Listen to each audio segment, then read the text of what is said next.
muli tawagin natin sa Becky Pasok! Ang kanyang favorite planet ay Planet Hollywood. Ang kanyang favorite star ay Starfish. At ang kanyang favorite quotation ay No ID, no entry. Ang ating defending champion, Becky Mon! Becky Mon!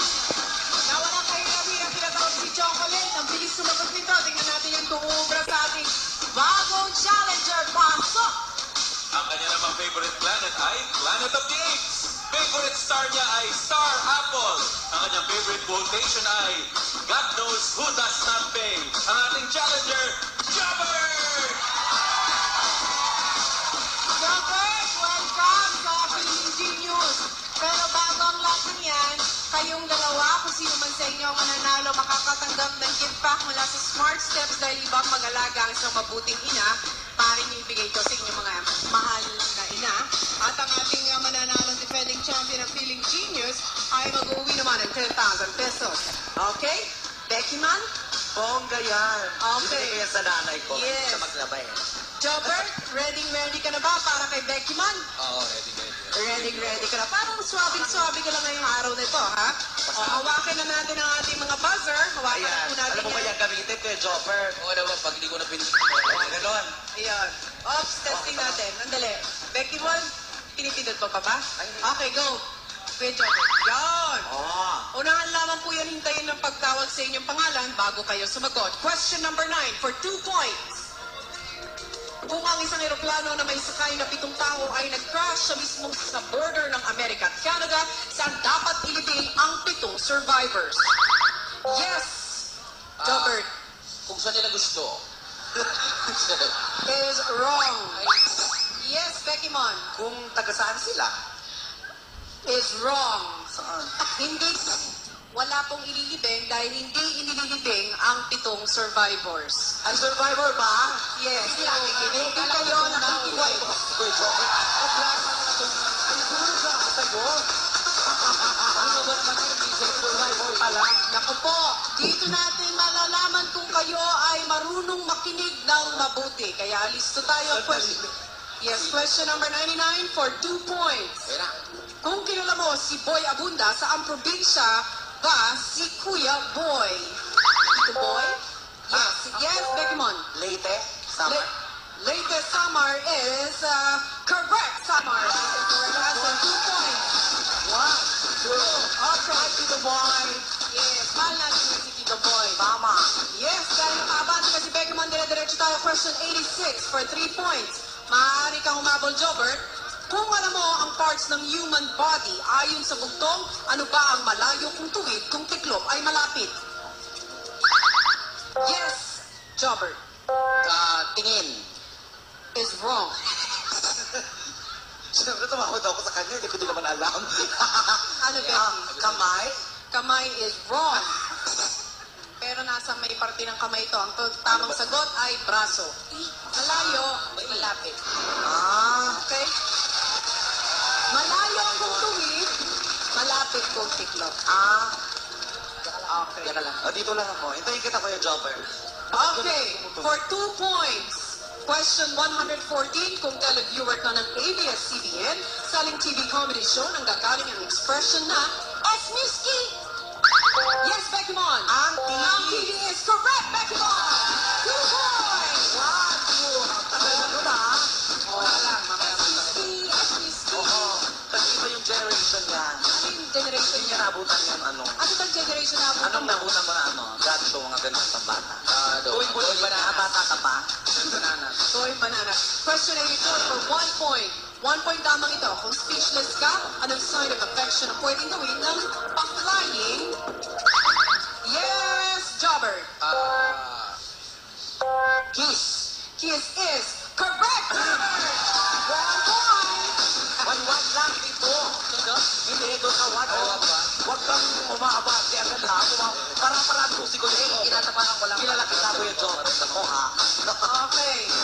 Jobber, Kala ko matalino ka, ha? Inano ko, pinad ko eh.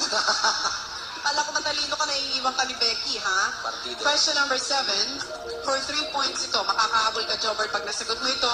Kung si San Pedro ay si St. Peter at si San Juan ay St. John, Sa English names ng saint, sino naman? Si Santiago. Yes, Becky Mon.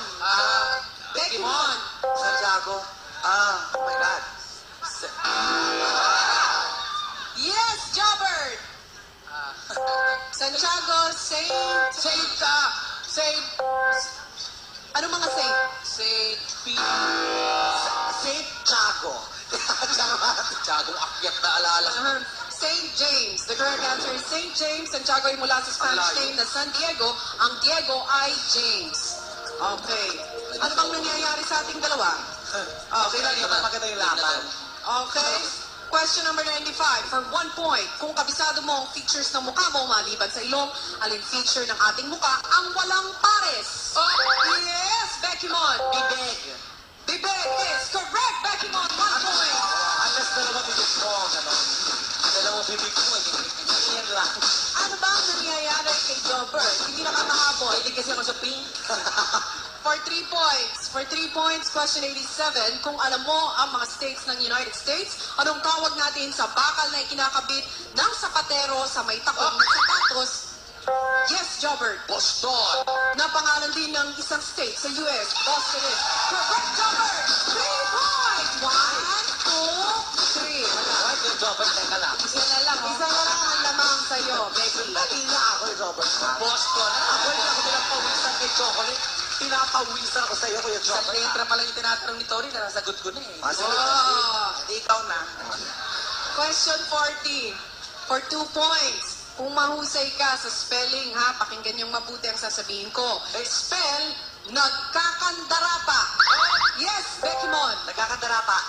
N-A-G-K-A-N-D-A-R-A-P-A. Yes, correct. 2 points, Becky Mon. 1, 2. Ang hirap nun, ha? May silent Ang A. haba nun. Anong may silent A? Dalulo. Bakit? Ano ba yung spell ng nagkakandara pa? May ganun ang A. May... Okay, question 81 for 2 points. Kung mahilig ka sa mga bugtong, ano ba ang bagay na tinutukoy ng bugtong na eto na si Kaka, bubuka ka? Yes, Jobert! Ha? Eto na si Kaka, bubuka ka. Palaka is wrong. Is wrong. Yes, Becky Mon. Scissors. Scissors is correct. 2 points. Becky Mon, 1, 2. Ano ba yan? Ganun pala. Sabi mo hindi. Equivalent to 1 point. Oy, nais ko ipaalala sa inyo, may atras power tayo, Jobert. Ay, ano ba? Yes! Kung sakaling masagot mo ito, this is equivalent to 1 point. Maaari mong paatrasin si Becky o maaari kang babante. Depende sa inyo yun. Question number 96. For 2 points. Kung ikaw ay numero, ano ba ang ibig sabihin ng 24 at 7 sa expression na 24/7? Yes, Becky Mon. 24 hours a day, 7 days a week. 24 hours, 7 days is correct, Becky Mon. 1 point. 1 point. Ganun, Robert. Ano ba nangyayari? Dapat pala binaurong kita ng 1 point. Dapat hindi kita nireview kanina eh. Wala. Kung kasi ako ron eh. Ikaw pa talaga nag-review sa atin, ano? Question 106 for 2 points. Kung isa kang prutas, ano ang pangalan ng banda na umawit ng PBB theme song na Yes, Jobert! Pinoy ako. Alam ko yun. Orange and lemon. Orange and lemon is correct! 1, 2 points! Pakiatras nga ba eh, dalawa? Dalawa. 1, 2, 1. Dalawang ko tayo. Ganon. Namiss kita. Ganon, Ay, Jobber. umigpit ang laban natin, ha? Eto na, 3 points. Pag nakuha ni Becky Mon ito, isa na lang siya na ang feeling genius. Pag nakuha naman to ni Jobert, hahabol siya. 3 points. Question 77. Kung ikaw si Pope Gelasius, noong 498 AD, anong araw mo idineklara ang araw ni San Valentino? Yes, Becky Mon. February 14. February 14 is correct. 3 points. 3. Saint Valentine. Alam ko. Magaling. Valentine na nabuhay noong 256 AD. Atras yan, atras. Taray. Magaling, matalino si Becky Mon. Honor student ka ba nung elementary, high school? Elementary hanggang college. Ano honor student? Sa Victoria na elementary and high school, tapos cum laude nung college. Oh, naku po. Genius, Sean Juniors. Ikaw ba honor student ka nung Oo naman. Ano ka nung elementary na high school? Sabi scout of the year ako nun eh. Kapalitan na kasi tayo dito. Begging genius na. Begging genius. Magaling si Becky mo. Matalino naman. Ano nangyari sa atin, Jobert? Ikaw ba lagi ka natutulog siguro sa Hindi, ano classroom? eh, alam ko yung mga sagot na una lang ako, nagugulat ako pag napipindot niya eh. Hindi nga. Parang hinihigop yung mga sagot sa bunganga. Okay. This is for 3 points. Ay, naku, baka paikot na ako yan. Pag 3 points, babalik ka uli. Pag dalawa sa pink ka ulit.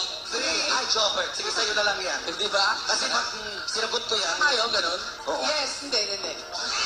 Yun talaga, gusto mo bumalik siya sa'yo. 3 points siya naman nanalo, okay? 3 points ang katumbas nito. Kailangan ko rito ay isang paliwanag. Kung nakasuot ka ng bikini, question 110, kung nakasuot ka ng bikini, bakit kaya bikini ang tawag sa maliit na swimsuit na bikini? Yes, Robert, Kasi maliit din yung nagsusuot. is wrong. Wrong.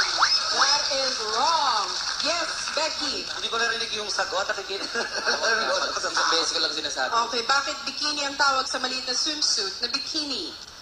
Hindi ko alam. Oo, Kasi... kasi, hindi ko Kasi sa'yo yung bikini. Wala ko Kasi maisip. ang kasagutan po niya, noong 1940s, may nuclear explosion test na ginawa sa lugar na tinatawag na Bikini Atoll noong 1940s. Naging sikat ang word kaya kinalaw ng French designer ang pangalan mula dito.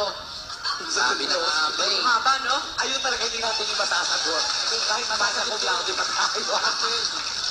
Nanggaling yon sa Bikini Atoll. Okay, Sikat kasi yun yung pinagtestingan ng nuclear explosion. Alam mo ba yun, Jobert? Oo, na ano ko yun eh. Nabalitaan ko yun eh. Okay. Di ba? Ay, di maniwala eh. Kaya naman pala hindi natin. Eh, kasi sinabi na ni Tony, alam niyo na rin. Hindi naman kasi tayo nagbibigay. This is for 3 points. 3 points. Sobrang pagbibigay na yan, naabuli na kita. Oh, sige, bababa ko lang. Sige, 3 points. 3 points. Question 109. Kung nasa panahon ka ng early Roman Empire, originally, ikailang buwan ba sa early Roman calendar ang buwan ng Oktubre? Yes, Jobert. Panglima. Panglima is wrong. Ilan ba ang October? Pang-10? 10 is wrong. 8 months, kaya nga Octo.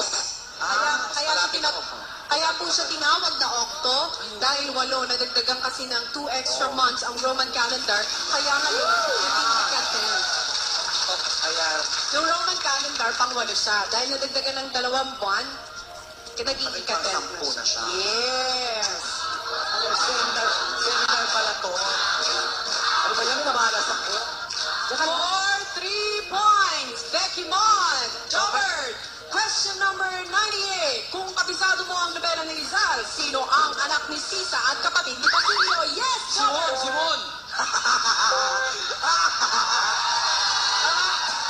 Hoy, Ay, ano ba yung sinisigaw ni Sisa? Basilio!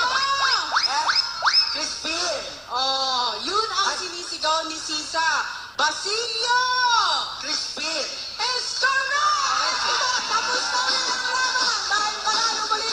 Becky Mon, ang magna cum laude valedictorian. Kaya naman pala walang cum laude. Kaya pala walang tumalo sa'yo. Jobert, alin ka rito. Buti nakakagabala ka mag-jacket naman. Pabuka yung bunganga ko. Kaya nga. Sino si Simon? Saan mo natutunan yun? Nung nag-aaral ako, merong Simon.